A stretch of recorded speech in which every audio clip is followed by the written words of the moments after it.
નમસ્કાર વિદ્યાર્થી મિત્રો, મારું નામ અશ્વિન બોટાદરા. આજના ઓનલાઈન વિડીયો લેક્ચરમાં વિવેકાનંદ સાયન્સ સ્કૂલ વતી હું આપ સર્વે વિદ્યાર્થી મિત્રોનું હાર્દિક સ્વાગત કરું છું. આજે આપણે ધોરણ 11 સાયન્સની ટ્રાયલ બેચ શરૂ કરવા જઈ રહ્યા છીએ. ત્યારે પ્રથમ લેક્ચર આપણે ગણિત વિષયનો સ્ટાર્ટ કરીએ, પરંતુ લેક્ચર શરૂ કરતા પહેલા થોડી તેના વિશે આપણે સમજ મેળવીએ કે ગણિતની અંદર તમે એ ગ્રુપ રાખશો તો તમારે શું શું થશે. તો પ્રાથમિક માહિતી તમને આપી દઉં કે તમારે ફિઝિક્સ વિષય અને કેમેસ્ટ્રી વિષય આ બે ફરજિયાત વિષય છે. ત્યારબાદ જો તમે એ ગ્રુપ સિલેક્ટ કરો તો તમારે મેથ્સ અને બાયોલોજીમાંથી મેથ્સ સિલેક્ટ થાય છે.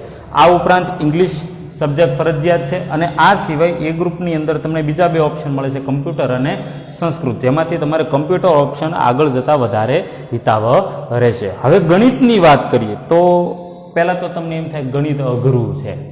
એમાં ખાસ કરીને શું કામ એવું લાગે તો કે 10મા ધોરણનું બોર્ડનું જે પેપર હતું એ બહુ અઘરું હતું, એટલા માટે તમને એમ થતું હશે કે ગણિત વિષય અઘરો છે. પરંતુ ખાસ તમે ધ્યાન આપજો વિદ્યાર્થી મિત્રો, ગણિત સહેજ પણ અઘરું નથી. ગણિત આખો લોજિકલ વિષય છે વિદ્યાર્થી મિત્રો. એમાં તમારે કશું ગોખવું નથી પડતું. તમે એક મેથડ સમજો, તેને આધારિત અનેક દાખલા તમે ગણી શકો છો. તમારો માઇન્ડનો જે એપ્ટિટ્યૂડ, જે બ્રેઇન છે એનું ડેવલપમેન્ટ થાય છે, વિકાસ થાય છે. બરાબર, એટલે મેથ્સ ક્યારેય અઘરું નથી, અને મેથ્સથી તમે છૂટકો પણ નહીં મેળવી શકો લાઈફમાં ક્યારેય પણ. ભણવાનું પૂરું થાય પછી પણ મેથ્સ વસ્તુ તમને ટોટલી ઉપયોગી છે. બરાબર, તમને એમ થતું હોય કે ત્રિકોણમિતિ ચેપ્ટર છે એનો ક્યાં ઉપયોગ કરો, પૃષ્ઠફળ ઘનફળનો ક્યાં ઉપયોગ કરો, સંભાવનાનો ક્યાં ઉપયોગ કરો, દ્વિચલ સુરેખ સમીકરણ, દ્વિઘાત સમીકરણનો ક્યાં ઉપયોગ કરો. બરાબર, તો આ બધી વસ્તુ છે એ ડાયરેક્ટલી તમને ઉપયોગી નથી, સમજો. પણ આ બધી વસ્તુને લીધે તમને ફાયદો શું થાય છે વિદ્યાર્થી મિત્રો, કે તમારા માઇન્ડનું ડેવલપમેન્ટ થાય છે. બરાબર, અને એ માઇન્ડનું જે ડેવલપમેન્ટ થાય છે એના આધારે તમે કાંઈ પણ જોબ કરો તો પણ ભલે, કે કોઈ બિઝનેસ સ્ટાર્ટ કરો તો પણ ભલે, તમે એમાં આગળ વધી શકો છો. બરાબર, એ આ મેથ્સનો ઉપયોગ છે. ઘણી વખત વિદ્યાર્થી પૂછતા કે સાહેબ આ ચેપ્ટરનો અમારે ક્યાં ઉપયોગ, ત્રિકોણમિતિ ભણી ગયા, પર્વતની ઊંચાઈ માપવાનીમાં. હવે આપણે થોડુંક પર્વતની ઊંચાઈ માપવા જવાનું છે, એ કીધેલું છે કે ભાઈ આટલો 8848 મીટર ઊંચો હિમાલય ક્યાં છે, બરાબર છે તો છે, તો આપણે એમાં શું માપીને બીજું કામ છે. પરંતુ એને લીધે તમને ખ્યાલ આવે કે આવી રીતે આ વસ્તુ મેળવી શકાય. ઓકે, આમાં તમારે કશું ગોખવાનું આવતું નથી, માત્ર તમારે થિયરી અને એનો કોન્સેપ્ટ તમે સમજી લો એટલે પછી એનો આધાર તરીકે ઉપયોગ કરી અને અઢળક વસ્તુઓની અંદર તમે એનો ઉપયોગ કરી શકો છો. આ પ્રમાણે હવે થોડીક આપણે વાત કરીએ એ ગ્રુપ પછી આગળ શું થઈ શકે. તો મોટા ભાગે જનરલી એમ હોય છે કે એન્જિનિયરિંગ. બરાબર, સાચી જ વાત છે, એન્જિનિયરિંગ સિવાય પણ ઘણા સ્કોપ છે, પરંતુ એન્જિનિયરિંગ એ બેસ્ટ રસ્તો એટલા માટે છે કે એની અંદર આગળ જતાં ઘણી બધી લાઈન આવે છે. Mechanical, electrical, civil, electronics, IC, metallurgy, mining, ત્યારબાદ ઓટોમોબાઈલ લઈ લો, બરાબર, આઈટી લઈ લો, સોફ્ટવેર લઈ લો, કમ્પ્યુટર લઈ લો. આવી અઢળક લાઈનો છે કે જેની અંદર તમે આગળ વધી શકો છો. પ્લસ પોઈન્ટ એવો પણ છે કે તેની અંદર તમારે ગવર્મેન્ટ અપ્રુવડ, ગવર્મેન્ટે સરકાર માન્ય ઘણી બધી સીટો અવેલેબલ છે કે જેના લીધે તમને આગળ કોલેજમાં એડમિશન વખતે કોઈ જાતની તકલીફ પડતી નથી. હાલની જે તમારે પેપર પેટર્ન છે તે મુજબ જોવા જાઓ તો તમારે જેડબલઈ મરજિયાત છે, ફરજિયાત નથી. તમારે આગળ કોલેજની અંદર એડમિશન લેવા માટે ગુજકેટ ફરજિયાત છે. શું ફરજિયાત છે? ગુજકેટ. અને આ જે ગુજકેટની જે એક્ઝામ રહી એ ગુજરાત બોર્ડ દ્વારા કન્ડક્ટ કરવામાં, ગુજરાત કોમન એન્ટ્રન્સ ટેસ્ટ. બરાબર, અને પ્લસ બોર્ડનું જે રિઝલ્ટ આવે છે એના 60% અને ગુજકેટ આવે એના 40%, એમ એડ કરી અને તમારું 100%ના આધારે મેરિટ બને છે, અને એના મેરિટ ક્રમાંકને આધારે તમને આગળ એડમિશન મળે છે. બરાબર, આ બધી ચર્ચા તો આપણે પછી પણ કરતા રહીશું. હવે થોડુંક આપણા સબ્જેક્ટ ઉપર આવીએ તો ધોરણ 11 સાયન્સનું જે ગણિત છે એમાં તમારે ટોટલ 16 ચેપ્ટર છે વિદ્યાર્થી મિત્રો. કેટલા ચેપ્ટર છે? 16 ચેપ્ટર. અને અમુક એમાંથી ચેપ્ટર એવા પણ છે જે ઓલરેડી તમે 9 અને 10ની અંદર ભણી ચૂકેલા છો. જેમ કે દાખલા તરીકે લઈ લો તો ગણ, તમારે 9મા ધોરણની અંદર થોડો ઘણો ભાગ આવી ગયો. બરાબર, ત્યારબાદ તમે લઈ લો સમાંતર શ્રેણી. બરાબર, તો સમાંતર શ્રેણીનો અમુક ભાગ તમારે આ 11 સાયન્સની અંદર આવે છે. પછી તમે ભણી ગયા સંભાવના. સંભાવના તમને કહું વિદ્યાર્થી મિત્રો કે સંભાવના ચેપ્ટર એવું છે કે જે તમારે ધોરણ 9, 10, 11, 12 ચાર ધોરણની અંદર સળંગ આવે છે. બરાબર, અને બહુ સહેલું ચેપ્ટર છે, તમને ખ્યાલ છે કે એમાંથી એક પણ માર્ક તમારો કપાય નહીં. આ ઉપરાંત તમારે પૃષ્ઠફળ, ઘનફળ અને આ બધાનો પણ બેઝ તરીકે ઉપયોગ કરી અને આગળના ચેપ્ટર છે. એક વસ્તુ કાયમ યાદ રાખવાની કે માણસે ગણિતને બનાવેલું છે. ગણિતે માણસને નથી બનાવેલું. દાખલો અઘરો નથી, બરાબર, દાખલો અઘરો નથી. આપણે માત્ર મહેનતની જરૂર છે. ઓકે, તો જોઈએ હવે. તો પહેલું ચેપ્ટર ઉપર આપણે આગળ વધીએ છીએ. પહેલું ચેપ્ટર જે છે એ તમારે છે ગણ. કયું ચેપ્ટર છે વિદ્યાર્થી મિત્રો? ગણ. હવે વળી પાછો તમને પ્રશ્ન થાય, ગણ એટલે શું? ગણ એટલે એને ઇંગ્લિશમાં કહેવામાં આવે સેટ.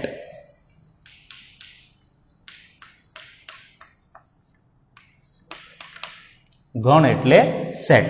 હવે પ્રશ્ન એ કેવો થાય, ગણ એટલે શું? તો ગણની કોઈ પરફેક્ટ વ્યાખ્યા નથી. ગણની કોઈ પરફેક્ટ વ્યાખ્યા નથી, પરંતુ ગણ એટલે એમ કહી શકાય કે સુનિશ્ચિત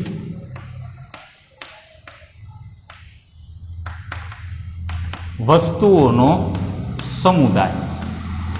શું કહી શકાય વિદ્યાર્થી મિત્રો? સુનિશ્ચિત વસ્તુઓનો સમુદાય. સુનિશ્ચિત, શું એટલે સરખી રીતે, નિશ્ચિત એટલે ફિક્સ કરેલું, સારી રીતે ફિક્સ કરેલી વસ્તુઓનો સમુદાય. સમુદાય મતલબ કે સમૂહ. અને આ જે ગણની જે સંકલ્પના છે એનો વિકાસ કોણે કર્યો? તો એ ગણિત શાસ્ત્રી થઈ ગયા. કોણ થઈ ગયા? તો કે જર્મનીના હતા. ક્યાં હતા? જર્મનીના. શું એ ભાઈનું નામ હતું? તો કે જ્યોર્જ કેન્ટર. George Cantor. આ માત્ર ખાલી તમને યાદ નથી રાખવાનું, આ માત્ર તમને કીધું છે કે ભાઈ આણે વિકાસ કર્યો. તમને કદાચ એમ પણ થતું છે કે જો આ ભાઈએ કાંઈ હળી ન કરીએ તો અત્યારે આપણે ભણવાની ન આવે, બરોબર. આ બધા ગણિત શાસ્ત્રી થઈ ગયા ને જે, બરોબર, એમનું માઇન્ડ એટલું ડેવલપ હતું, એ કંઈક નવું કંઈક સંશોધન કરતા રહેતા હતા. સંશોધન તો આપણે ઘણી વખત કરતા હોય છે, ન કરવાના, પણ એમના સંશોધનમાં આપણા સંશોધનમાં ફેર શું કે એમનું જે સંશોધન જે હળી કરેલી હતી ગણતરી એ આપણે ભણવાની આવે છે, અને આપણે કંઈ હળી કરીએ એટલે માર ખાવો પડે છે, બરાબર. એટલે આવી રીતે છે. જ્યોર્જ કેન્ટર નામના ગણિત શાસ્ત્રી થઈ ગયા, ખૂબ જ વિદ્વાન હતા, જર્મનીના હતા. તેમણે આનો વિકાસ કરેલો છે.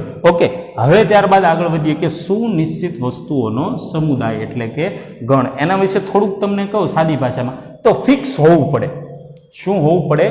ફિક્સ હોવું પડે, બરાબર. પછી સંખ્યા ગમે તેટલી હોય તેની સાથે કાંઈ લેવા દેવા નથી, પરંતુ ફિક્સ એ હોવું પડે કે ભાઈ નહીં આ એટલે આવડું આ જ તે, તો એને ગણ કહેવાય.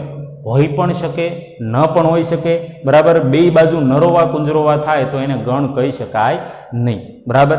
અહીંયા તમને બુકની અંદર ઘણા બધા એવા ઉદાહરણ આપેલા છે કે જેના આધારે તમે નક્કી કરી શકશો, બરાબર. પણ એ બધા ઉદાહરણ તરફ આગળ વધતા પહેલા અમુક ગણ કે જેનો તમારે ખાસ ઉપયોગ આવે છે અને તમે એનો ઉપયોગ કરી પણ ચૂકેલા છો, એ થોડા ગણ વિશે આપણે સમજૂતી મેળવી લઈએ. તો જે અલગ અલગ સંખ્યા ગણ છે તમારે, એમાંથી પહેલો જ ગણ તમારે આવે છે એન ગણ. કયો ગણ વિદ્યાર્થી મિત્રો? એન ગણ. હવે એન એટલે શું? તો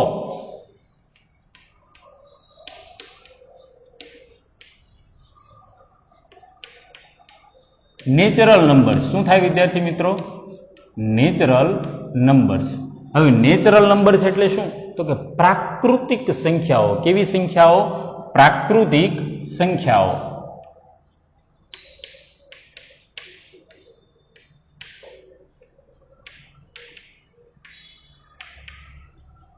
ઓકે, પ્રાકૃતિક સંખ્યાઓની અંદર કઈ આવે? તો કે 1, 2, 3 થી સ્ટાર્ટ કરી તે અનંત સુધીની બધી ધન સંખ્યાઓ. કેવી સંખ્યાઓ? ધન સંખ્યા. આમાં પોઈન્ટ વાળી એક પણ સંખ્યા આવતી નથી. આ ઓલરેડી તમે ધોરણ 9 ની અંદર ભણી ચૂકેલા છો વિદ્યાર્થી મિત્રો. અહીંયા માત્ર તમારે એનું રિવિઝન આવે છે આ ચેપ્ટરમાં. ઓકે, ત્યારબાદ એન આવી ગયો. એન પછીનો તમારે ગણ આવે છે ડબલ્યુ. ડબલ્યુ એટલે શું થાય? Whole numbers. WHOLE, whole numbers.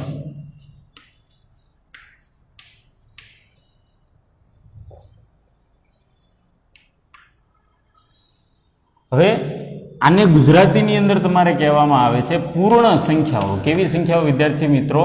પૂર્ણ સંખ્યાઓ. પૂર્ણ સંખ્યાઓ એટલે શું? બરાબર. તો આ જે પ્રાકૃતિક સંખ્યાઓ રહી અને આ જે પૂર્ણ સંખ્યાઓ, એમાં માત્ર ખાલી એક જ આંકડાનો ફેર છે. કેટલા આંકડાનો ફેર છે વિદ્યાર્થી મિત્રો? માત્ર એક આંકડાનો ફેર છે. અહીંયા તમારે એમ આવે છે કે 0, 1, 2, 3 અનંત સુધી. જો સેમ ટુ સેમ છે, માત્ર ખાલી શેનો ફેર છે? અહીંયા 0 નો. પ્રાકૃતિક સંખ્યાઓમાં 0 આવતો નથી. જ્યારે પૂર્ણ સંખ્યાઓ રહ્યો એની અંદર વધારામાં લટકાનો 0 આવે છે. ત્યારબાદ આગળ વધીએ તો ઝેડ ગણ આવે છે તમારે. કયો ગણ આવે છે? ઝેડ. બરાબર. તો ઝેડ નો મતલબ થાય છે તમારે ઝેહલેન નંબર્સ. કેવા નંબર? ઝેહલેન. આપણે અંગ્રેજી કંઈ કામનું નથી. હું તો આ તો તમને ખ્યાલ આવે કે આનો મતલબ શું થાય એટલા માટે. આપણે અંગ્રેજી એવું ખાસ કામનું નથી. ઝેડ નો મતલબ તમારે અહીંયા એવો થાય છે પૂર્ણાંક સંખ્યાઓ. વિદ્યાર્થી મિત્રો, કેવી સંખ્યાઓ? પૂર્ણાંક સંખ્યાઓ. બરાબર. હવે પૂર્ણાંક સંખ્યાઓ એટલે શું? તો તમે જો સ્ટેપ બાય સ્ટેપ છે. પહેલા બધી કેવી હતી? ધન. પછી શું ઉમેરાણું? 0. તો હવે શું ઉમેરાશે? ઋણ ઉમેરાશે. શું ઉમેરાશે? ઋણ. તો એને લખાય છે આવી રીતે. પહેલા વચ્ચે લખું તો 0, ત્યારબાદ 1, 2, 3, ધન બાજુ અનંત સુધી. તેવી જ રીતે ઋણ બાજુ અનંત, પણ એને લખાય આવી રીતે અહીંયા કે આ -1, આ -2, બરાબર, અને આ બાજુ અનંત સુધી. એને આવી રીતે દર્શાવાય છે. બરાબર. શું શું આવ્યું એની અંદર? 0, બધી ધન અને બધી ઋણ. ખ્યાલ આવી ગયો વિદ્યાર્થી મિત્રો? આ પ્રમાણે એને જો સ્ટેપ બાય સ્ટેપ છે. સૌથી પહેલા ઉપર શું હતું? ધન. એની નીચે ધન વત્તા એમાં શું ઉમેરાણો? લાડવો એટલે કે 0. એની નીચે શું ઉમેરાણું? તો કે 0 હતું, બધી ધન હતી. હવે ઉમેરાણું શું? તો કે બધી ઋણ. ઓકે, આટલું આવી ગયું. ત્યારબાદ તમારે આવે છે ક્યુ. કયો ગણ આવે છે વિદ્યાર્થી મિત્રો? ક્યુ. ક્યુ નો મતલબ થાય છે કોશન્ટ નંબર.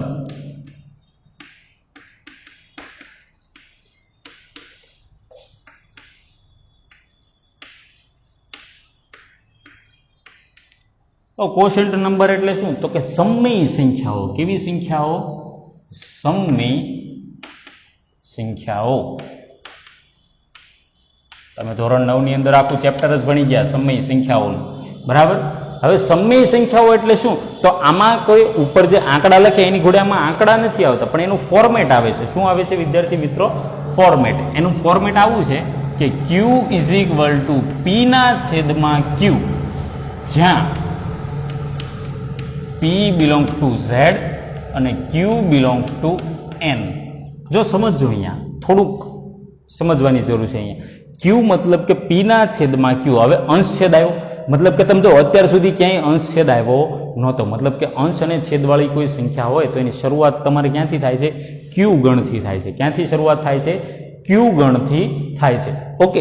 હવે એની અંદર મતલબ કે માની લો 3/5 કીધા તો શેની અંદર આવે? સીધી વાત છે, Q ગણની અંદર આવે. પણ માત્ર આટલું નથી. તમે અહીંયા આગળ જો, હજુ એક વાત છે.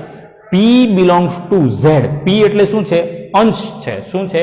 અંશ. હવે અંશ રહ્યો એ તમારે belongs to Z. હવે વળી પાછો તમને એક પ્રશ્ન થશે અહીંયા કે belongs to એટલે શું? તો એની સમજૂતી તમને અહીંયા આપી દઉં છું એક, કે આવી રીતે કોઈ સંજ્ઞા હોય ને, આ ગુજરાતી નવડો, ગુજરાતી નવડો, તો એને belongs to કહેવાય. શું કહેવાય છે વિદ્યાર્થી મિત્રો? belongs to.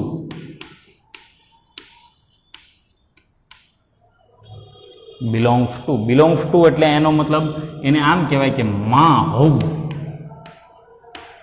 એનું ગુજરાતી આવું થાય છે, માં હોવું. હવે માં હોવું એટલે શું? તો અહીંયા એનો મતલબ એમ થાય P belongs to Z. તો મતલબ કે P રહ્યો એ શેમાં આવેલો છે? Z માં આવેલો. શેમાં આવેલો છે? Z માં. હવે Z એટલે અહીંયા આપણે જોયું શું? Z એટલે ઝેહલેન નંબર્સ, મતલબ કે પૂર્ણાંક સંખ્યાઓ. તો કે કઈ કઈ? તો કે બધી ધન, બધી ઋણ અને 0. ઓકે. તો મતલબ કે અંશ રહ્યો ને એ ધન પણ ચાલે, ઋણ પણ ચાલે, અને 0 હોય તો પણ ચાલે. પણ તમે ખાસ ધ્યાન રાખજો, અહીંયા તમને Q belongs to N, મતલબ કે Q શેમાંથી હોવો જોઈએ? N માંથી હોવો જોઈએ. N ની અંદર પ્રાકૃતિક સંખ્યાઓ 1, 2, 3 અનંત સુધી. મતલબ કે અહીંયા ક્યારેય ઋણ સંખ્યા હોઈ શકે નહીં. બરાબર. તમને એમ કીધું હોય કે 3/5, તો તમને એમ થાય ક્યાં છેદમાં છે માઇનસ, તો શું કરવાનું? તો એ માઇનસ ઉપર મોકલી દેવાના. બરાબર. છેદ ક્યારેય ઋણ હોઈ શકે નહીં. સેમ ટુ સેમ એવું બીજું એક વસ્તુ કે છેદ ક્યારેય 0 પણ હોઈ શકે નહીં. તમને ઘણી વખત 10th ની અંદર અથવા તો 9th ની અંદર જે તે શિક્ષક મિત્ર હોય ગણિતના, એમણે તમને કીધેલું હશે કે છેદ ક્યારેય 0 હોઈ શકે નહીં. પણ એ શું કામ નથી હોઈ શકતો? તો કે અહીંયા સમય સંખ્યાનું જે ફોર્મેટ છે એ શું છે? તો કે છેદમાં Q, અને Q રહ્યો ફરજિયાત શેમાંથી હોવો જોઈએ? N માંથી, અને N માં 0 આવતો નથી. ખ્યાલ આવી ગયો વિદ્યાર્થી મિત્રો? એટલા માટે છેદ ક્યારેય 0 હોતો નથી. બીજું એક એનું લોજિક એવું પણ છે, તમને કહું કે માની લો દાખલા તરીકે 12 છે, 12 ભાગ્યા 12 કરો તો જવાબ કેટલો આવે? 1. ઓકે, ત્યારબાદ હવે તમે જુઓ કે 12 ભાગ્યા તમે કરો છો 6 તો જવાબ કેટલો આવે છે? 2. ત્યારબાદ તમે કરો છો 12 ભાગ્યા 4 તો જવાબ કેટલો આવે? 3. પછી તમે કરો 12 ભાગ્યા 3 કરો તો કેટલો જવાબ આવશે? 4. હજી આગળ વધો તો કે 12 ભાગ્યા તમે 2 કરો તો જવાબ આવ્યો 6. 12 ભાગ્યા 12 કર્યા તો જવાબ આવ્યો 1. પછી તમે કર્યું 12 ભાગ્યા અડધો એટલે 0.5 તો જવાબ આવશે 24. આ બધા ભાગાકાર તમારી સમક્ષ મેં એટલા માટે લખેલા વિદ્યાર્થી મિત્રો કે તમે સમજો, ઉપર બધી જગ્યાએ 12 જ છે, ફિક્સ રાખ્યા, એમાં કશો ચેન્જ નથી કર્યો. પણ છેદમાં તમે જો પહેલા કેટલા હતા? 12, પછી 6, 4, 3, 2, બરાબર. પછી આવી રીતે ઘટાડો કરતા ગયા છીએ આપણે. શું કરતા ગયા છીએ વિદ્યાર્થી મિત્રો? ઘટાડો કરતા ગયા. તમે જો 2 પછી સીધા અહીંયા આવી ગયા 0.5. અહીંયા તમે એમ કરો કે માની લો કે 12 ભાગ્યા 1 કરો તો શું આવશે? જવાબ 12. તમે જેમ જેમ છેદમાં ઘટાડો કરતા ગયા, સમજો 12 પછી 6, 4, 3, 2, 1 અડધો, છેદમાં જેમ જેમ તમે ઘટાડો કરતા ગયા એમ એમ જવાબ તમે જુઓ, પહેલા 1 હતો, પછી 2, 3, 4, 6, 12, 24. જવાબમાં શું થતો ગયો? વધારો થતો ગયો વિદ્યાર્થી મિત્રો. શું થતો ગયો? વધારો. તો આ લોજિક છે કે જેમ જેમ તમે છેદ ઘટાડતા જાઓ એમ એમ જવાબ શું થાય? વધતો જાય. એમ જ્યારે તમે ઘટાડતા ઘટાડતા ઘટાડતા ઘટાડતા છેલ્લે અહીંયા તમે 0 લઈ જાઓ ને, 0, તો આ જવાબ વધતો વધતો ઇન્ફાઇનાઇટ સુધી એટલે કે અનંત સુધી વયો જાય છે. ક્યાં વયો જાય છે? અનંત સુધી. હવે અનંત એટલે કેટલા? નથી જ્યોર્જ કેન્ટર દાદાને ખબર, નથી પાયથા દાદાને ખબર, નથી થેલ્સ દાદાને ખબર, કે નથી આર્યભટ્ટ દાદાને ખબર. અનંત એટલે કેટલા? તો કે એની કોઈ વ્યાખ્યા જ નથી, બરાબર. તો એટલા માટે એની જગ્યાએ આપણે સોલ્યુશન શું? તો કે છેદ 0 ક્યારેય હોઈ શકે નહીં. આ 2 રીઝન છે છેદ 0 ન હોવા માટે. અત્યાર સુધી તમે સાંભળ્યું છે કે છેદ 0 ન હોઈ શકે, પણ શું કામ ન હોઈ શકે એ હવે તમને ખબર પડી. એક તો અહીંયા છેદમાં શું હોવો જોઈએ? Q, અને શેમાંથી આવે? આમાંથી આવે. એટલે એક રીઝન એ. બીજું રીઝન શું? કે જ્યારે તમે ઘટાડતા ઘટાડતા જ્યારે 0 લઈ જાઓ તો જવાબ ક્યાં સુધી પહોંચી જાય છે? અનંત સુધી પહોંચી જાય છે. અને અનંત એટલે કેટલા? એ મને કે તમને કોઈને કાંઈ ખબર છે નહીં. ખ્યાલ આવ્યો વિદ્યાર્થી મિત્રો?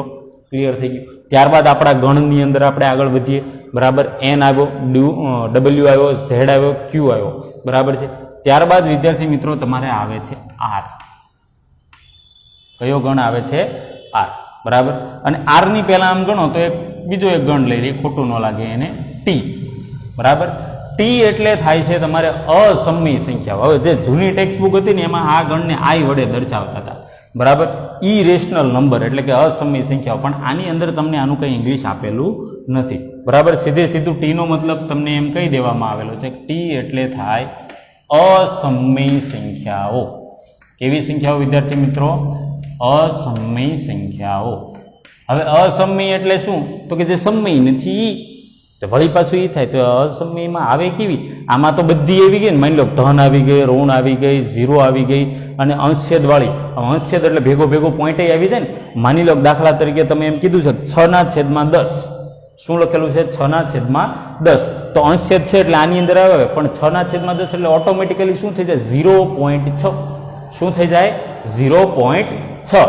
તો એ પણ તમારે સમય સંખ્યાની અંદર આવી જાય છે. ઓકે, તો અસમયમાં આવે કેવી? બરાબર. તો એક તો આવે પાય. શું આવે? પાય, બરાબર. પાય સિવાય કઈ? તો કે વર્ગમૂળ વાળી. કેવી સંખ્યાઓ આવે? વર્ગમૂળ વાળી. પણ તેનું વર્ગમૂળ નીકળવું જોઈએ નહીં, બરાબર. તો આને થોડી વાર સાઈડમાં રાખીએ.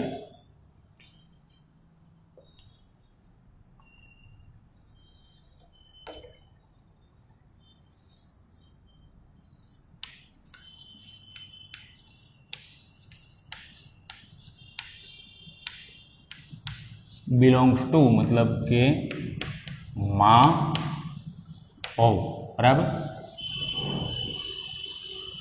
હવે આની અંદર કઈ કઈ આવે? તો એક તો પાય ફિક્સ કરી દીધી અસમયની. હવે બીજી કઈ આવશે? તો વર્ગમૂળ ન નીકળે તેવી વર્ગમૂળ વાળી સંખ્યા. સમજો, વર્ગમૂળ ન નીકળે તેવી પરંતુ વર્ગમૂળ વાળી સંખ્યા. જેમ કે હું એમ કહું કે વર્ગમૂળમાં 1, એક્ઝામ્પલ આપો, વર્ગમૂળમાં 1, તો એ ન આવે. શું કામ? તો કે વર્ગમૂળ 1, તો કે 1 નું વર્ગમૂળ નીકળે નહીં, કેટલું થાય? 1. તો એ અસમયમાં ન આવે. બરાબર. તો બીજો ઓપ્શન ટ્રાય કરી, માની લો વર્ગમૂળ 2, વર્ગમૂળમાં 2, તો વર્ગમૂળ 2 નું કઈ 2 નું વર્ગમૂળ ન નીકળે, તો એટલા માટે અસમય કહેવાય. વર્ગમૂળ 3 અસમય, વર્ગમૂળ 4 અસમય ન કહેવાય, એને સમય કહેવાય. શું કામ? તો કે વર્ગમૂળ 4 નો જવાબ કેટલો આવે? 2. બરાબર છે. તો વર્ગમૂળ 4 પાછી શેમાં જાય? સમયની અંદર. બરાબર. પછી વર્ગમૂળ 5, વર્ગમૂળ 6, વર્ગમૂળ 7, વર્ગમૂળ 8, પછી 9 ને નહીં ગણવાના, વર્ગમૂળ 10, વર્ગમૂળ 11, વર્ગમૂળ 12, આવી બધી જે સંખ્યા રહી એને તમે શું કહી શકો? અસમય સંખ્યાઓ. શું કહી શકો? અસમય સંખ્યાઓ. ત્યારબાદ તમારે છે આર. આર નો મતલબ શું થાય છે? તમારે રિયલ નંબર્સ. શું થાય છે વિદ્યાર્થી મિત્રો? Real numbers. હવે રિયલ નંબર એટલે શું? તો રિયલ એટલે વાસ્તવિક સંખ્યાઓ. શું થાય વિદ્યાર્થી મિત્રો? વાસ્તવિક સંખ્યાઓ. વાસ્તવિક સંખ્યાઓ. વળી પાછો પ્રશ્ન એ થાય કે વાસ્તવિક સંખ્યાઓ એટલે શું? તો તમને મન ફાવે એ સંખ્યા લખો, બધે બધી. બરાબર.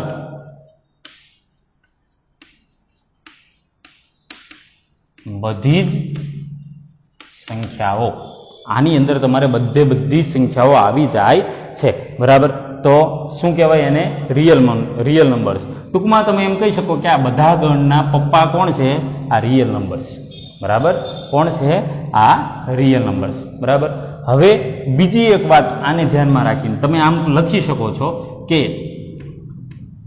તમે એક વસ્તુ આવી રીતે ભણી ગયા છો કે આ જે નિશાની રહી ખાલી સી જેવી, તો આને શું કહેવાય? તો કે ઇંગ્લિશની અંદર કહેવાય એને સબસેટ. શું કહેવાય? સબસેટ. સબસેટ એટલે કે ઉપગણ થાય. શું થાય? ઉપગણ થાય. શું થાય? ઉપગણ. હવે ઉપગણ એટલે શું? તો તમને કહી શકું, એ તમારે આગળ આની ચેપ્ટરની અંદર ડિટેલમાં થોડુંક આવશે, પરંતુ હાલ પૂરતું તમે એટલું યાદ રાખો કે સબસેટ અહીંયા તમે આમ લખી શકો છો કે n subset w subset z subset q subset r. n w z q r. હવે તમને આનો થોડોક મતલબ સમજાવું. જો આ ગણ છે, આ ગણ છે, આ ગણ છે, આ ગણ છે, અને આ પણ શું છે? ગણ છે. બરાબર. હવે અહીંયા સબસેટ ઉપગણનો મતલબ પણ એવો જ થાય છે કે માં હોવું, જે સામે આપણે બિલોંગ્સ ટુ માં લખેલો છે ને એવો. બરાબર. અહીંયા બિલોંગ્સ ટુ હોય તો આનો મતલબ શું થાય? માં હોવું. અહીંયા સબસેટમાં પણ એને લગતો ઓળખતો જ મતલબ છે, પરંતુ બેયમાં ફેર કેટલો છે? ડિફરન્સ. જો કોઈ ટેક્સ્ટબુકમાં નથી આપેલું, આજે હું તમને કહેવા જઈ રહ્યો છું, કોઈ ટેક્સ્ટબુકમાં આપેલું નથી, પણ હું તમને કહું છું કે જમણી બાજુ બેયમાં તમારે ફરજિયાત અહીંયા પણ ગણ આવશે અને અહીંયા પણ શું આવશે? ગણ આવશે. બરાબર. પણ અહીંયા ડાબી બાજુ તમારે બિલોંગ્સ ટુ હોય ને તો અહીંયા તમારે ઘટક આવે. શું આવે? ઘટક. અને અહીંયા તમારે આવે એ ગણ આવે. શું આવે વિદ્યાર્થી મિત્રો? ગણ. આ બેયનો તફાવત ઘણાને આ બધું આ બે વસ્તુ મિક્સ થઈ જતી હોય કે ક્યાં બિલોંગ્સ ટુ આવે અને ક્યાં આ સબસેટ આવે. બરાબર. તો ખાસ ધ્યાન રાખજો કે બિલોંગ્સ ટુમાં ડાબી બાજુ ઘટક આવે અને આ જે ઉપગણની નિશાની રહી એમાં ડાબી બાજુ ગણ આવે. વિદ્યાર્થી મિત્રો શું આવે? ગણ આવે. બરાબર. ખ્યાલ આવી ગયો? તો અહીંયા તમે એમ કહી શકો કે જો n ગણ રહ્યો ને એ W માં આવેલો છે, મતલબ કે n ના બધા ઘટકો W માં આવેલા છે. તમે અહીંયા જુઓ n ના ઘટકો કયા કયા છે? 1 2 3. બરાબર. એના બધા ઘટકો આમાં આવેલા છે. બરાબર. પછી આના જે કંઈ પણ ઘટકો રહ્યા એ બધા આની અંદર આવેલા છે. બરાબર છે. તો ઓટોમેટિકલી n ના ઘટકો તો આની અંદર આવી ગયા. પછી આના જે કંઈ પણ ઘટકો છે એ આ નીચેનામાં આવેલા. તમને આમ એમ થાય કે આમાં દેખાતા તો નથી, પણ તમે વિચારો કે બધા ધન આવી જશે, બધા ઋણ આવી જશે, 0 પણ આવી જશે, અને વધારામાં શું આમાં ઉમેરાય છે? અપૂર્ણાંક ઉમેરાય. શું ઉમેરાય છે? અપૂર્ણાંક. તો આ બધા ઘટકો આની અંદર આવી ગયા. પછી આ એક જે ગણ છે ને આવડો આ નાત બહાર મૂકેલો છે, શું કરેલું છે? આને નાત બહાર મૂકેલો છે. આ ગણ ક્યાંય ભેગો પડતો નથી, બરાબર. ક્યુ પછી ડાયરેક્ટ તમારે સીધો શું આવી જાય છે? આર. આરની અંદર તમારે બધી જ સંખ્યા આવી જાય છે. ખ્યાલ આવી ગયો તમને? એટલા માટે તમે જો એન રહ્યો એ ડબલ્યુ નો ઉપગણ છે, ડબલ્યુ રહ્યો એ ઝેડ નો ઉપગણ છે, ઝેડ રહ્યો એ ક્યુ નો ઉપગણ છે, અને ક્યુ જે છે એ આર નો ઉપગણ છે. તો તમને એમ થાય કે આ ટી નું હું એને શું કરવાનું? તો તમને જો મસ્ત મજાનો ફેમિલી સમજાવું, એક પરિવાર આખો, બરાબર. પરિવાર છે ને એમાં આર જે છે ને, બરાબર, એ પપ્પા છે. આર જે છે ને એ શું છે? પપ્પા. હવે એમને એ જે આર ભાઈ હતા ને, રિયલ ભાઈ, એને 2 છોકરા હતા. કેટલા છોકરા હતા? 2, બરાબર. એ 2 છોકરા કોણ કોણ?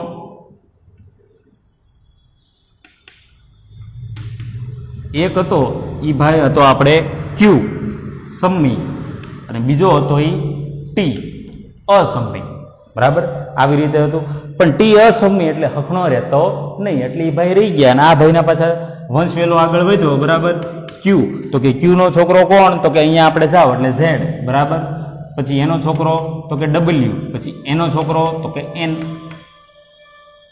આખી વંશાવલી થઈ ગઈ, પેઢી થઈ ગઈ આખી, બરોબર. આ વસ્તુ કે તમને બુકમાં નહીં મળે, આવી રીતે છે. તમને યાદ રાખવામાં થોડીક સરળતા રહે એટલા માટે. જો શું છે આખું? આર, બરાબર. આર વાસ્તવિક સંખ્યાઓ, એમાં કેટલા ભાગ પડે? 2 ભાગ પડે. કયા કયા? આ ક્યુ એટલે કે સમ્મી, અને ટી એટલે કે અસમ્મી. હવે સમ્મીમાં પાછા આગળ જતા જતા ભાગ પડે કે સમ્મીમાંથી તમારે ઝેડ એટલે પૂર્ણાંક આવે, એમાંથી ડબલ્યુ એટલે પૂર્ણ આવે, ને એમાંથી આગળ જાઓ એટલે એન એટલે કે પ્રાકૃતિક સંખ્યા આવે, બરાબર. ખ્યાલ આવી ગયો આ વસ્તુની અંદર? સેમ વસ્તુ અહીંયા તમારે જેમ બિલોંગ્સ ટુ જે છે માં હોવું, તો એવી જ રીતે તમારે એમ એક વસ્તુ અલગ આવે છે કે નોટ બિલોંગ્સ ટુ. આવી તમને સિમ્બોલ કરેલો હોય, બરાબર, તો આને કહેવાય માં ન હોવું. શું કહેવાય? માં ન હોવું, બરાબર. આને શું કહી શકાય ઇંગ્લિશની અંદર? Not belongs to. પેલું શું છે? Belongs to. અને એમાં તમે ત્રાસો લીટો મારો એટલે શું કહી શકાય? આને not belongs to. Not belongs to, બરાબર. પછી આવી રીતે આ જે સિમ્બોલ રહ્યો સબસેટ, બરાબર. તો એવો ને એવો હજુ એક તમારે બીજો એક સિમ્બોલ આવે છે આની અંદર કે ઇઝ નોટ સબસેટ, બરાબર. આને શું કહેવાય? Is not subset. સબસેટ એટલે ઉપગણ. જો આવી રીતે હોય તો સબસેટ એટલે કે ઉપગણ છે. અને આવો સિમ્બોલ હોય, ત્રાસો આડો લીટો હોય, મતલબ કે ના પાડી દીધી, તો કે સબસેટ એટલે કે ઉપગણ, નોટ એટલે કે નથી. ખ્યાલ આવી ગયો? જો 2 વસ્તુ છે. બિલોંગ્સ ટુ એટલે માં હોવું, અને નોટ બિલોંગ્સ ટુ એટલે માં ન હોવું. સબસેટ મતલબ કે ઉપગણ છે, અને ઇઝ નોટ સબસેટ મતલબ કે ઉપગણ નથી.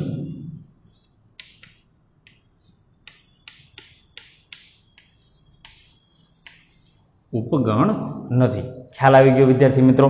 આટલું તમારે હજુ ખાસ ધ્યાન રાખવાનું છે. હજુ તમારે પહેલું સ્વાધ્યાય ચાલુ કરો એ પહેલાં થોડી ઘણી તમારે થિયરી બાકી છે, બરાબર. અને હા, બીજી એક વાત કે ગણને દર્શાવવા માટે પહેલાં તો તમારે છગડિયા કૌંસમાં દર્શાવાય છે.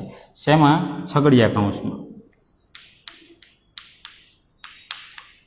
ગણના ઘટકો આ જે રહ્યો ને, હવે આને આપણે સાદી રીતે કહીએ છીએ છગડીયો કૌંસ, પણ આને બીજું વધારામાં ધનુષ કૌંસ પણ કહેવામાં આવે છે. કેવો કૌંસ? ધનુષ. ધનુષ બાણ આવે એવું નહીં, પણ ટૂંકમાં આનું નામ એના ફઈબાએ શું પાડેલું છે? ધનુષ કૌંસ કહી શકાય. શું કહી શકાય? ધનુષ કૌંસ. સાદી રીતે આપણે શું કહીએ છીએ? છગડીયો કૌંસ. શું કામ? છગડા જેવું લાગે છે એટલે, બરાબર. તો આની આ ઘટકો છગડિયા કૌંસમાં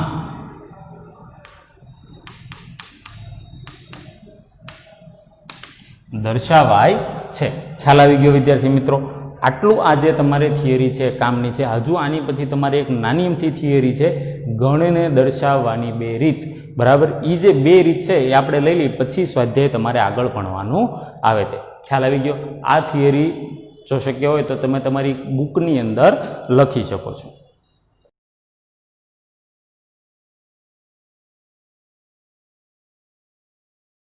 ત્યારબાદ વિદ્યાર્થી મિત્રો આગળ વધીએ તો અહીંયા જે આપણે અગાઉના જે બોર્ડ વર્ક કર્યું હતું એમાં જે અલગ અલગ લખ્યું હતું એ બધું મેં અહીંયા એક જગ્યાએ સળંગ લખી નાખેલું છે. આ જે ગુજરાતી નવડા જેવો સિમ્બોલ રહ્યો એને શું કહેવાય? બિલોંગ્સ ટુ, મતલબ કે માં હોવું. પછી એમાં ને એમાં તમે ત્રાસો લીટો મારો તો એને શું કહેવાય? નોટ બિલોંગ્સ ટુ, મતલબ કે માં ન હોવું. ત્યારબાદ આવી રીતે સી જેવો ઓપ્શન હોય પણ હાવ સી જેવો નથી. આ જે પાંખડા રહે ને સેજ લાંબા છે, બરાબર. ઓલું સીમાં નાનું અમથું જોઈએ એવું નહીં, સહેજ પાંખડા કેવા છે એના રાખવાના તમારે સહેજ લાંબા. એનો મતલબ શું થાય? એને વંચાય શું કે જ્યારે એનો ઉપયોગ કરેલો હોય ત્યારે તો ઇઝ સબસેટ ઓફ, મતલબ કે નો ઉપગણ છે, બરાબર. આવી રીતે એનું થાય. ત્યારબાદ સબસેટની નિશાની હોય ને એમાં ઉપર ત્રાસો લીટો હોય તો એને શું કહી શકાય? કે ઇઝ નોટ સબસેટ ઓફ, મતલબ કે એનું ગુજરાતી શું થાય છે? નો ઉપગણ નથી. ખ્યાલ આવ્યો વિદ્યાર્થી મિત્રો? ત્યારબાદ જે આપણી થિયરી બાકી છે તેના તરફ આગળ વધીએ તો તમારે ગણને દર્શાવવાની રીત.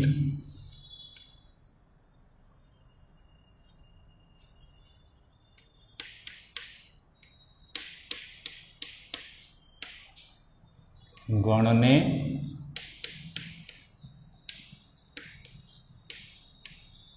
દર્શાવવાની રીત.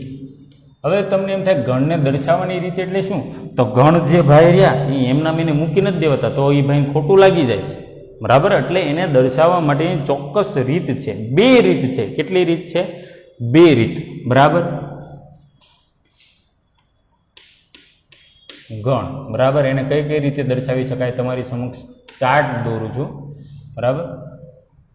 એક તો તમારે આવે છે યાદીની રીત. કેવી રીતે આવે છે વિદ્યાર્થી મિત્રો? યાદીની રીત. અને બીજી જે તમારે આવે છે એ ગુણધર્મની રીત. શેની રીત વિદ્યાર્થી મિત્રો? ગુણધર્મની રીત. ખ્યાલ આવ્યો? તો હવે યાદીની રીત અને ગુણધર્મની રીત તમને ખબર કેમ પડે કે આ યાદીની છે કે આ ગુણધર્મની છે, અથવા તો બેની આઈડેન્ટિટી શું? તો યાદીની રીત. યાદીની રીત મતલબ કે યાદી મતલબ કે આંકડાઓ. તમને સાદી ભાષામાં કહી શકું તો કે આંકડાઓ છગડિયા કૌંસમાં દર્શાવવા. જે અહીંયા આપણે લખ્યું હતું ને અગાઉ, અગાઉનું જે બોર્ડ વર્ક હતું એમાં અહીંયા આપણે લખ્યું હતું શું કે છગડિયા કૌંસ. મેં તમને કીધું ધનુષ કૌંસ વાળું, બરાબર. તો એ કઈ રીત કહેવાય છે? યાદીની રીત. અને એમાં બીજું વધારામાં આવે છે કે દરેક ઘટક અલ્પ વિરામ, દરેક ઘટક અલ્પ વિરામ થી છૂટો પાડવો. કઈ રીતે છૂટો પાડવો? અલ્પ વિરામથી. હવે એનું ઉદાહરણ લખી નાખીએ આપણે. તો ઉદાહરણ તરીકે છગડીયો કૌંસ માની લો કે 1 2 3 8 છગડીયો કૌંસ પૂરો, બરાબર. તો આ યાદીની રીત કહેવાય. શું કહેવાય વિદ્યાર્થી મિત્રો? યાદીની રીત, બરાબર. માની લો કે આમ મેં લખેલું છે, બરાબર, કે ભાઈ 2 4 6 8. તો આને શું કહેવાય? યાદીની રીત કહેવાય. શું કહેવાય? યાદીની રીત. બે વસ્તુ, છગડિયા કૌંસમાં આંકડા અને શેનાથી છૂટા પડે? તો કે અલ્પ વિરામ, કોમા તમે જેને કહો ઇંગ્લિશમાં, એનાથી છૂટા પડે. આ કઈ રીત કહેવાય? યાદીની રીત કહેવાય. કઈ રીત? યાદીની રીત. ત્યારબાદ તમારે કઈ રીત છે? ગુણધર્મની રીત. હવે નામમાં જ એનો મતલબ આવી જાય કે એની અંદર શું આવે? ગુણધર્મ. શું આવે? ગુણધર્મ. જેમ કે તમને ઉદાહરણ આપું, બરોબર, તો સંજયભાઈ પટેલ, મનરભાઈ મકવાણા, અશ્વિન બોટાદરા, બ્રિજેશભાઈ મકવાણા, રાજેશભાઈ તલાવડિયા, મીરાબેન ભૂંગાણી, આ બધાય. તો આ બધાનો ગુણધર્મ શું લાગુ પડે? ભાઈ વિવેકાનંદ સાયન્સ સ્કૂલ, બરાબર. આ બધા આ જગ્યાએ એક સાથે કામ કરે છે. તો ખ્યાલ આવ્યું? તો આ ગુણધર્મની રીત કહેવાય. કઈ રીત કહેવાય? ગુણધર્મની, બરાબર. પહેલા તો જો અહીંયા તમને લખું છું,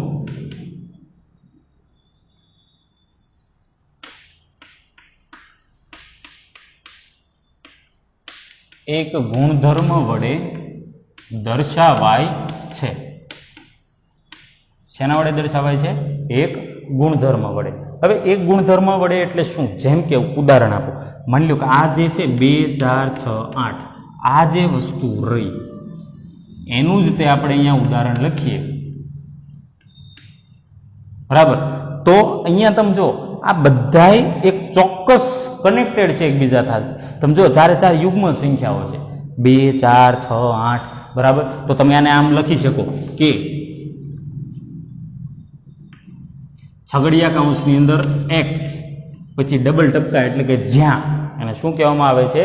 જ્યાં. તો x જ્યાં x એ પ્રથમ 4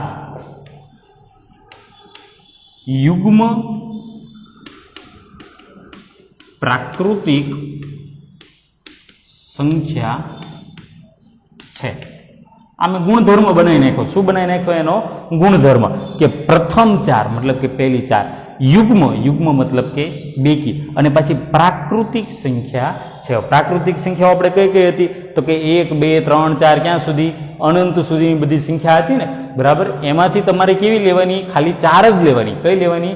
4. તો તમને એમ થાય 1 2 3 4, પણ ના, કેવી કીધી છે? યુગ્મ મતલબ કે બેકી સંખ્યાઓ જ લેવાની. તો બેકી સંખ્યા પહેલી 4 કઈ કઈ આવે? 2 4 6 અને 8. ઓકે, તો મળી ગયો જવાબ તમને 2 4 6 8. બરાબર. આ જે 2 4 6 8 છે ઈ અને આવડું આ જે લખેલું છે તે બે એક જ ગણ છે, એકની એક જ વસ્તુ છે. બરાબર. પણ આ જે ભાઈ છે એને કઈ રીતથી દર્શાવેલા છે? યાદીની રીતથી. અને આ જે ભાઈ છે એને કઈ રીતથી દર્શાવેલા છે? ગુણધર્મની રીતથી. હજુ આનો એક અલગ ગુણધર્મ પણ બની શકે.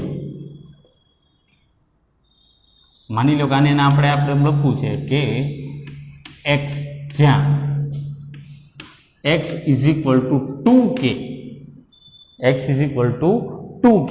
બરાબર. પછી આની જગ્યાએ એમ લખી નાખું કે k ઇઝ ઇક્વલ ટુ 1 2 3 4. ચલો, થઈ ગયું.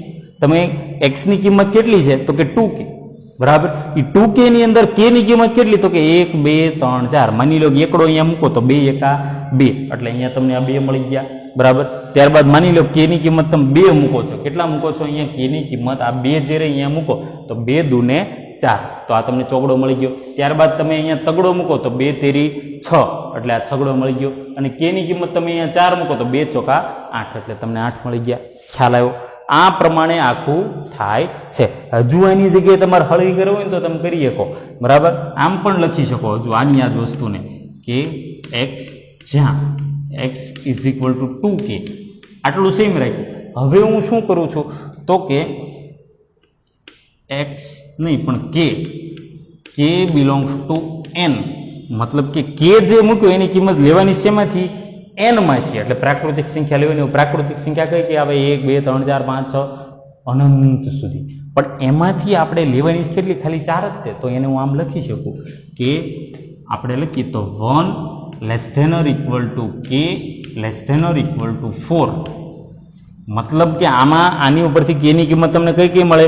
1 2 3 અને 4. અહીંયા ઇક્વલ ટુ છે એટલે 4 લઈ લેવાનો, અને અહીંયા ઇક્વલ ટુ છે એટલે 1 પણ લઈ લેવાનું. અને એમાંથી લેવાની કઈ? તો કે બિલોંગ્સ ટુ n, એટલે કે પ્રાકૃતિક સંખ્યા લેવાની. જોયું? એકની એક ગણને કેટલી યાદીની રીત, તો કે આ. અને ગુણધર્મની રીતમાં તો તમે ધારો એટલા ગુણધર્મ અહીંયા બનાવી શકો છો. તમને એમ થાય કે આ બધા સાચા પડે? ટોટલી 100% સાચા પડે છે. આમાંથી એક પણ ગુણધર્મ તમારો વિદ્યાર્થી મિત્રો ખોટો પડતો નથી. બરાબર. એટલે ખાસ ધ્યાન રાખવું, તમામ ગુણધર્મ સાચા છે. આમાંથી કોઈ પણ એક પણ તમે લખો તો એ સાચો ગણાય. એમાં સહેજ પણ ખોટું કહેવાય નહીં. ખ્યાલ આવી ગયો? તો તમારે પ્રથમ જે સ્વાધ્યાય છે 1.1 એ શરૂ કરતા પહેલા આટલી થિયરી તમારે કામની છે. શું શું જોયું આપણે? પહેલા તો જ્યોર્જ કેન્ટર દાદા જોયા, પછી તો કે ગણ, તો કે સુનિશ્ચિત વસ્તુઓનો સમુદાય. ત્યારબાદ શું? તો કે દર્શાવાય છે એમાં, તો કે છગડિયા કૌંસની અંદર, અથવા તો એને બીજું શું કહેવાય? ધનુષ કૌંસ. ત્યારબાદ અહીંયા શું જોઈ હતી? આપણે બધી સંખ્યાઓ જોઈ હતી, સંખ્યાના ગણ n w z q t અને r. બરાબર. આટલા આપણે ગણ જોયા. ત્યારબાદ શું? તો કે આવડી 4 વસ્તુ: belongs to, not belongs to, subset, is not subset. Okay. ત્યારબાદ એની પછી શું? તો કે ગણને દર્શાવવાની રીત કેટલી છે? 2. કઈ કઈ? યાદીની રીત અને ગુણધર્મની રીત. યાદીની અંદર શું આવે? તો કે યાદી આવે. યાદી મતલબ કે સીધા આંકડાનો જવાબ. ઓકે. પછી ગુણધર્મની અંદર શું આવે? તો કે ગુણધર્મ આવે. અહીંયા આપણે એના ઉદાહરણ લખાય. ખ્યાલ આવી ગયો વિદ્યાર્થી મિત્રો? આ પ્રમાણે તમારે પહેલું સ્વાધ્યાય શરૂ કરતા પહેલા થિયરી કામની છે. હવે તમારે જે નેક્સ્ટ વિડીયો છે મેથ્સનો, એની અંદર તમારે સ્વાધ્યાય 1.1 થી આપણે સ્ટાર્ટ કરીશું. બરાબર છે? આજનો લેક્ચર આપણે આટલો રાખીએ છીએ. ઘણા વિદ્યાર્થી મિત્રો એમ કહેતા હોય કે મેથ્સ અઘરું છે. બરાબર. તો એક વસ્તુ યાદ રાખજો, અત્યારે આમ પણ લોકડાઉન ચાલે છે. તમે બધા ઘરે ફ્રી જ રહેતા હશો, બધા મોબાઈલની અંદર ગેમ રમતા છો. રમો છો ને? બરાબર. PUBG, Free Fire, Clash of Clans, બરાબર, આવી ઘણી બધી ગેમ છે કે જે તમે રમતા હોય છો, લેવલ બાય લેવલ આવે, બરાબર. હવે રમો છો, હું એના વિશે કંઈ ટિપ્પણી નથી કરતો, તમારી ઈચ્છા, તમારા વાલી શું વિચારે છે એના વિશે. પણ એક વસ્તુ તમે મને કહેજો કે જ્યાં સુધી એક લેવલ તમે રમતા હતા ગેમ, બરોબર, ભારે મજા આવી ગઈ હતી, લેવલ ક્લિયર ન થયું એટલે તમે ત્યાં ગેમ મૂકી દો છો રમવાનું. તમે જ્યાં સુધી એ લેવલ ક્લિયર નહીં થાય વિદ્યાર્થી મિત્રો, ત્યાં સુધી તમે ગેમ રમવાનું ચાલુ જ રાખો છો, એને કંઈ તમે મૂકી નથી દેતા. બસ આ એ જ વસ્તુ અહીંયા કરો. જો એક નાની અમથી ગેમ હોય કે જેનાથી તમને કશો ફાયદો નથી થવાનો વિદ્યાર્થી મિત્રો, સમજો, એક નાની અમથી ગેમ છે કે જેના ઘણા નુકસાન પણ છે, છતાં એનું લેવલ ક્લિયર ન થાય ત્યાં સુધી તમે સતત એક ધારામાં મંડેલા રહો છો, સતત મહેનત કરે રાખો છો, તો આ તો તમારા આખા લાઈફનું ફ્યુચર છે. આના ઉપરથી તમારું ફ્યુચર ડિસાઇડ થશે, તમે આના ઉપરથી કેટલું આગળ વધશો, તમે તમારા પરિવારને કેટલા મદદરૂપ થશો, આના માટે તમે પ્રયત્ન ના કરી શકો, બરાબર. આટલી વાત ઉપર તમે ખાસ ધ્યાન રાખજો, વિચાર કરજો. અહીંયા હું મારો વિડીયો લેક્ચર પૂરો કરું છું. જો તમને આ વિડીયો પસંદ આવે તો તમે વિડીયોને લાઇક કરજો. તમારા અન્ય પણ વિદ્યાર્થી મિત્રો કે જે ધોરણ 11 સાયન્સની અંદર પ્રવેશ મેળવવા ઈચ્છે છે, બરાબર, અથવા તો કોઈ કન્ફ્યુઝન છે, તેમને પણ આ વિડીયો તમે શેર કરી શકો છો. અને મારી ચેનલ અશ્વિન બોટાદરા એને તમે સબસ્ક્રાઈબ પણ કરજો, બરાબર. ધન્યવાદ.